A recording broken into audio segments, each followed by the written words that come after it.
Ranaghat Cooper's ক্যাম্পে ration সামগ্রীর কালোবাজারি হাতে নাতে ধরে ফেলল এলাকাবাসীরা। রেশনের চাল এবং আটা সরকারি আধিকারিকদের কাছ থেকে ক্রয় করে চলে গোডাউন ভরাটের কাজ, কিন্তু সাধারণ মানুষ তাদের প্রাপ্য গম আটা পায় না। নিম্নমানের রেশন সামগ্রী যখন সাধারণ মানুষদেরকে দেয়া হচ্ছে, তখন সরকারি আধিকারিকদের কাছ থেকে উন্নত মানের রেশন সামগ্রী গোডাউনে মজুদ করার অভিযোগ উঠছে রানাঘাটের মধু বণিক নামে এক ব্যবসায়ীর বিরুদ্ধে। শুধু তাই নয়, দিনের পর দিন সাধারণ মানুষের রেশনের চাল গম আটা প্রতিদিন গাড়ি গাড়ি মাল মজুদ করা হয় ওই গোডাউনে, কিন্তু সাধারণ মানুষ সেই রেশন সামগ্রী পায় না।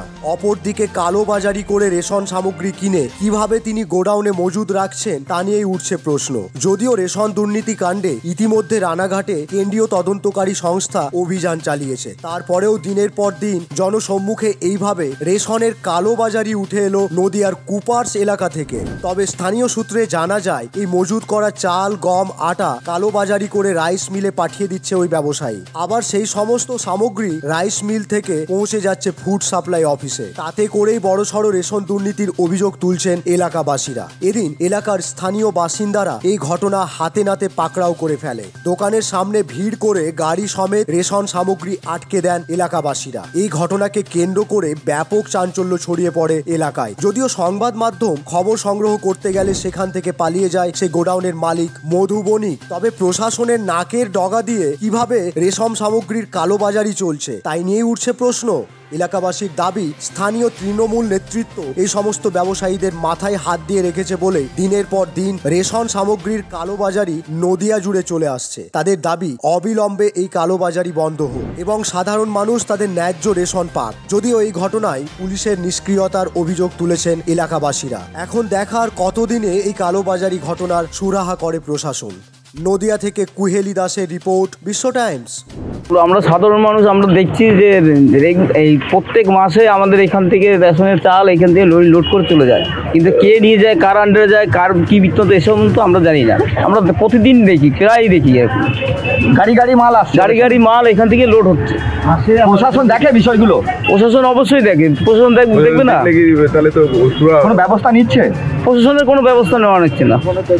দীর্ঘদিন ধরে চলছে। কি চাইছেন আপনারা? আমরা চাচ্ছি এর প্রতিবাদ। আজকে কি দেখলেন? এটি আমরা দেখলাম এই যে লোড এইরকম তো দৈনন্দিন দেখা যাচ্ছে যে এরকম লোড হচ্ছে। এই মালিক কোথায় আছে? আমি জানতে পারলাম যে আপনাদের মাধ্যমে আপনারা কেউ কোনো সাংবাদিক আসছেন, আমিও তাই ছুটে আসছি। কি চাইছেন আপনারা এখন? আমরা চাচ্ছি যে এই জিনিসটা বন্ধ হোক। এর আগেও তো সিবিআই ইডি একাধিকবার এই রেশন দুর্নীতি নিয়ে হানা দিল রানাঘাটে আসছে, কিন্তু আমাদের এই কুপার্সে আসেনি। এই ব্যবসা রমরমিয়ে চলছে। কি চাইছেন এখন?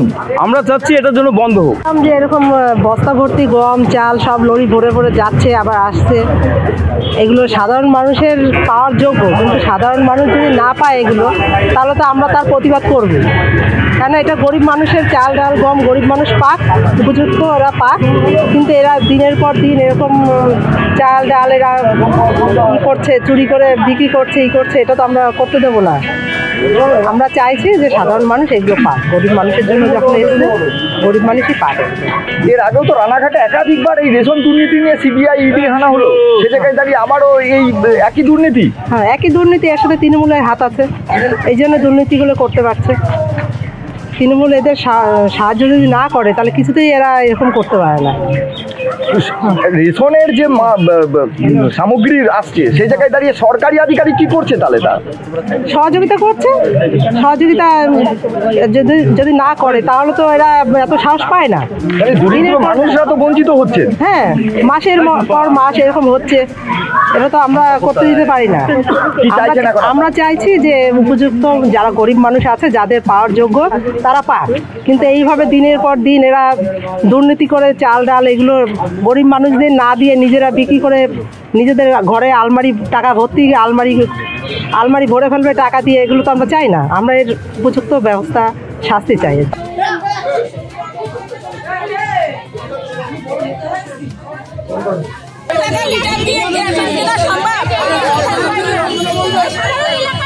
চলে আসো, এদিকে চলে আসো।